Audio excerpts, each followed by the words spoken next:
When you look at the world today, one truth becomes clearer than ever. India doesn't give its trust to everyone. India trusts only one country. That's not weakness, it's strength, because trust is not a gift, it's power. When you cut through all the lies of world politics, what do you find? Not the fancy summits, not the fake photos of leaders shaking hands, not the carefully written statements full of empty promises.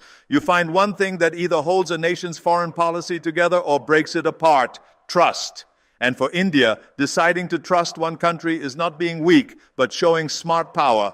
Because in a world full of broken deals, the most valuable thing is not oil, not gold, not even advanced weapons. It is trust. Trust is the ultimate power, stronger than money, because without it, even the best agreements fall apart. Without it, partnerships become problems. Without it, growth becomes impossible. India has understood this truth better than most world powers still don't get. And that understanding, that knowledge that trust is not something free but something precious, is what makes India's plan both deadly and brilliant at the same time. Think about it. You can print more money, you can dig up more resources, you can build new technology, but you cannot make trust quickly. It doesn't come from factories. It doesn't happen because governments say so. Trust is built step by step over years, over decades, sometimes over centuries. It gets tested when keeping promises hurts. It gets proven not when things are easy, but when storms come. And India, as an old civilization and a new superpower, has lived through enough betrayal, enough lies, enough being used to know exactly what trust costs and what it gives back. History has left deep wounds in India's memory. Being colonized wasn't just about money being stolen. It was about trust being destroyed. It was about deals made in good faith being turned into traps. It was about promises of friendship becoming chains of control. For 200 years, India suffered the results of trusting the wrong people. And wounds like that don't heal easily. They stay burned into a nation's mind. They make you careful. They make you doubt. But they also make you smarter. They teach you to tell the difference between sweet words and real reliability. That's why today India doesn't throw its trust around like candy at every world leader. It focuses it. It chooses wisely. It trusts only one country. Now you might ask, why does this matter so much? Because in a world where partnerships change with elections, where big powers use trust as a bargaining chip, India has flipped the game. Instead of chasing every handshake, instead of wanting acceptance from all corners, India has made a clear choice to put its trust in one place. That's not weakness, it's focus. That's not isolation, it's protection. That's not dependency, it's strategy. By making the circle of trust smaller, India has made the value of that trust much bigger. The world understands this, and that's why India's decision sends shockwaves across continents. When a country of 1.4 billion people, the fastest growing major economy on earth, with the smartest minds and boldest entrepreneurs, decides to give its trust carefully, it's not just a diplomatic move, it's a game changer. Because trust at this scale is leverage. It gives India bargaining power, it gives India credibility, it gives India the ability to go deep instead of staying shallow. And in a century where speed will decide who wins, deep trust is the ultimate accelerator.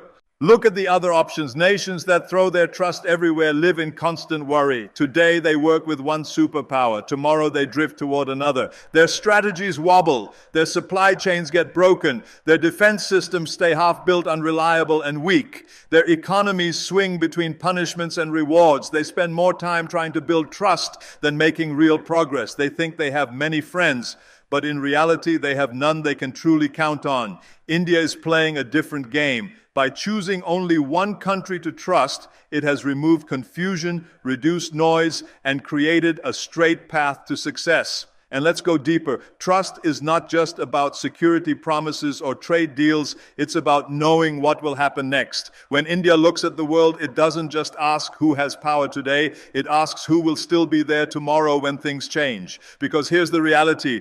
Power is temporary, but trust can last forever. Empires rise and fall, markets boom and crash. But if trust is built right, it becomes the backbone of strength. That's why India's trust is not cheap, it's earned. And once given, it becomes the foundation of an unstoppable partnership. This is where the psychology of nations works like the psychology of people. A person who has been betrayed before doesn't trust easily, but when they do, they commit fully. India is the same. It knows betrayal. It knows broken promises. It knows what it feels like when supposed friends disappear in times of crisis. And that's exactly why its trust today carries unmatched weight. When India says we trust only one country, the world pays attention not because of emotion, but because of credibility. Consider what this means strategically. Trust is what allows long-term investments to grow without fear of sudden changes. Trust is what allows militaries to share technologies without worry about backdoors and sabotage. Trust is what allows energy systems, communication networks, and digital platforms to connect without constant fear of hidden traps. Trust is what allows leaders to think in decades, not in election cycles. That's why India's trust directed toward only one nation becomes a multiplier. It turns cooperation into acceleration. It takes collaboration and converts it into unstoppable momentum. And there's another layer. By focusing trust, India is also protecting itself from blackmail. Let's be honest, international politics is full of games. Countries offer partnerships with one hand and make demands with the other. They want alignment on unrelated issues. They insert clauses that hurt sovereignty. They use aid, loans, and technology transfers as weapons. But when trust is selective, when it's limited to the one country that has proven consistent, India cuts through this manipulation. It reduces its vulnerability. It avoids being cornered. It avoids being played. That's strategic freedom disguised as focus. The doubters will always ask, but what if the country India trusts lets them down? That's the wrong question. The right question is, what's the probability compared to everyone else? Trust is not about guarantees. It's about chances, patterns, and proof. And India has studied those patterns ruthlessly. It has calculated the risks. It has watched decades of behavior, and it has chosen. That choice is not naive. It's rational. It's backed by history, by performance, and by shared interests. Think of it like business. You don't spread your most sensitive secrets across 10 random partners just for balance. You find the one partner who understands your vision, who delivers, who doesn't break under pressure, and then you double down. That's how companies scale. That's how revolutions happen. That's how breakthroughs are made. Nations are no different. And India is acting with the same precision. So when we say India trusts only one country, it's not a small statement. It's a massive declaration. It's India telling the world, we will not be fooled by empty promises. We will not be tempted by temporary advantages. We will not be manipulated by quick deals. We are playing for the long game. And in that long game, trust is the only currency that matters. The 21st century will belong to nations that can scale quickly, align deeply, and execute relentlessly. Without trust, that's impossible. With trust, that's inevitable. India has chosen, and by choosing, it has positioned itself not as a follower of trends, but as a creator of the future. Trust is not charity, it's not emotion, it's strategy. And India has just shown the entire world that it is a master strategist. When trust is focused, when it's not spread thin across dozens of unreliable partners, something extraordinary begins to happen. Growth doesn't just happen slowly, it explodes. When two nations lock into each other through trust, they create a force that is much greater than the sum of their parts. This is what many countries fail to understand. They chase short-term deals, surface-level alignments, and pretty partnerships that look good on paper but collapse under the slightest stress. India, however, by trusting only one country, has created a situation where execution speeds up, decisions become simple, and energy flows directly into results. That's how revolutions are born, not in confusion, but in clarity, not in scattered attention, but in focused alignment. The real strength of trust is that it removes friction. Friction is what slows nations down. Endless negotiations, second-guessing motives, looking for hidden meanings in policy statements, worrying about secret traps in contracts. All that wasted time, all that wasted energy is the cost of not trusting. And in the modern world, time is the most valuable thing. Every wasted month is a lost opportunity. Every delayed project is a chance for competitors to get ahead. Trust is not just about friendship, it's about efficiency. It's about creating a fast lane where progress moves without constant roadblocks. That's why India's choice to anchor its trust in one country is not just emotional or symbolic, it's deeply practical. It's a productivity hack at the scale of nations. Once that trust is established, once it's proven, the game changes completely. Think of technology. When two countries trust each other, they don't hesitate to share cutting-edge research, critical innovations, or sensitive patents. They don't spend years arguing about stealing ideas or spying. They innovate together, pushing boundaries that would have taken decades if attempted alone. That's what creates acceleration, where trust doesn't just improve cooperation, it multiplies it. Suddenly 1 + 1 doesn't equal 2, it equals 10. Because each side stops worrying about defense and starts focusing on expansion. The energy saved from suspicion gets redirected into creation. That's the hidden power of trust. And it doesn't stop at technology. Look at trade. When trust is deep, barriers drop, red tape vanishes. Agreements don't need constant watching because both sides know neither will cheat. That makes supply chains smoother, reduces costs, creates strength against global shocks. Trade becomes not a fragile thread that can snap, but a steel cable that can handle pressure. For a nation like India aiming to scale its economy to become a global superpower, this kind of smooth, trust-based trade is a weapon. It means India doesn't have to gamble with unstable partners or get trapped in unfair trade deals. It has a reliable route, a guaranteed partner, and a predictable environment to grow. That stability attracts investment. Investors are not just chasing returns, they are chasing certainty. And certainty comes only when trust is real. The beauty of trust is that it scales into every layer of society. Look at startups. If Indian entrepreneurs know that one particular foreign market, one particular partner country will always provide fair ground, they expand aggressively into that space. They don't hesitate. They don't waste time calculating risks that shouldn't exist in the first place. They innovate faster, invest bolder, and compete stronger because trust reduces uncertainty, and uncertainty is the biggest tax on ambition. Remove it, and you unleash creativity. That's why ecosystems built on trust grow exponentially faster than ecosystems built on suspicion. They innovate faster, invest bolder, and compete stronger because trust reduces uncertainty, and uncertainty is the biggest tax on ambition. Remove it, and you unleash creativity. That's why ecosystems built on trust grow exponentially faster than ecosystems built on suspicion.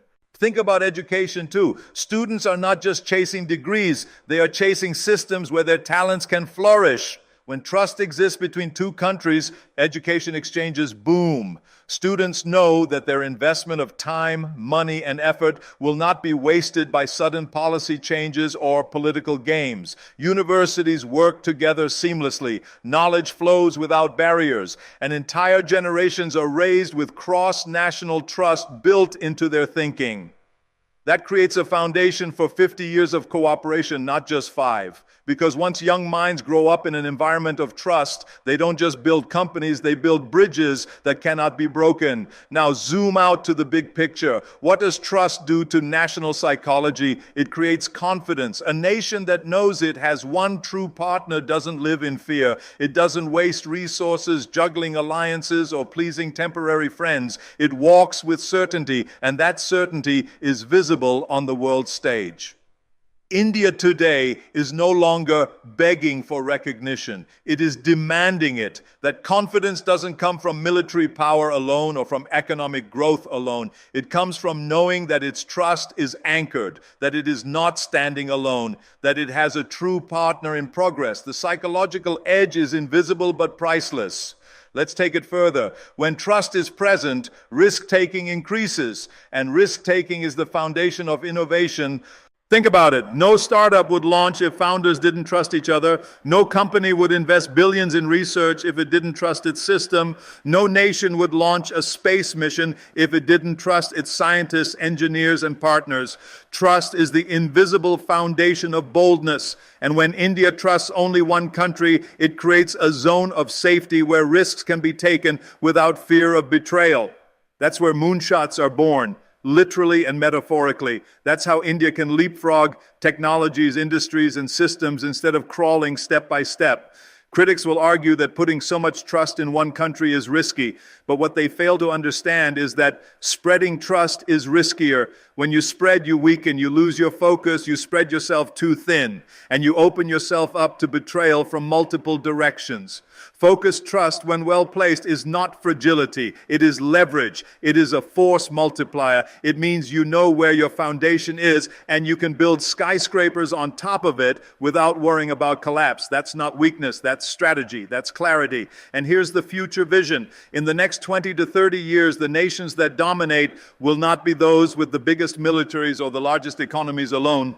They will be those who can scale the fastest, innovate the boldest, and align the deepest. Trust is the fuel for all three. It allows scale because it reduces friction. It allows boldness because it reduces fear. It allows depth because it reduces doubt. Without trust, everything takes longer, costs more, and achieves less. With trust, everything compounds. That's the equation India has understood. That's why its strategy of trusting only one country is not short-sighted. It is future-proof. Now let's talk about defense more deeply. Defense is not about weapons alone. It's about confidence. When two countries trust each other completely, military cooperation becomes fluid. Joint exercises are not just symbolic shows of force, but true practice runs of integrated strategy. Technology transfers happen without paranoia. Supply chains for critical defense equipment are secured. Intelligence is shared without hesitation. This level of integration is possible only when trust is absolute. And for India, surrounded by a volatile neighborhood where threats are not theoretical but constant, having one nation it can fully trust in defense is like having an unshakable shield. It doesn't just protect borders, it protects ambitions. It gives India the freedom to focus on growth, on innovation, on scaling up, instead of constantly being trapped in defensive mode. That's the multiplier effect of trust on national security. And then there's energy, the bloodstream of every modern economy. Without trust, energy partnerships become traps. One nation uses oil or gas as leverage to extract concessions. Another restricts supply at the worst possible moment. Energy becomes not a fuel, but a chain. But when trust is present, energy partnerships transform. They become stable, long-term, future-facing. Nations can work together on nuclear technology, renewable grids, and next-generation fuel systems without fearing sabotage or manipulation. That's where trust once again becomes a growth engine. It allows India to power its next wave of industrial expansion without constantly worrying about blackmail from suppliers. That confidence in energy translates directly into confidence in growth. The lesson here is clear. Trust transforms cooperation into acceleration, and acceleration is what wins in the modern age. Nations that live in suspicion will crawl. Nations that live in trust will sprint. And India is positioning itself to sprint past competitors who are still stuck negotiating the basics. By anchoring its trust in one partner, India has built a launchpad for explosive growth. The rest of the world may laugh, criticize, or doubt. But 20 years from now, when India has established itself as a dominant global force, the brilliance of this trust strategy will be recognized as genius. So let's be blunt. The future will not belong to those who chase endless alliances. It will not belong to those who hedge their bets endlessly, afraid to commit. It will belong to those who choose, who commit, who build deeply, and who accelerate relentlessly. India has already made that choice. India trusts only one country, and that trust is not weakness. It is the engine that will drive it into a future where hesitation has no place, and acceleration is the only law that matters. So let's be blunt. Nations that spread trust everywhere weaken their future. India is doing the opposite. It's betting big, betting smart, and betting on certainty. And that bet will turn into dominance,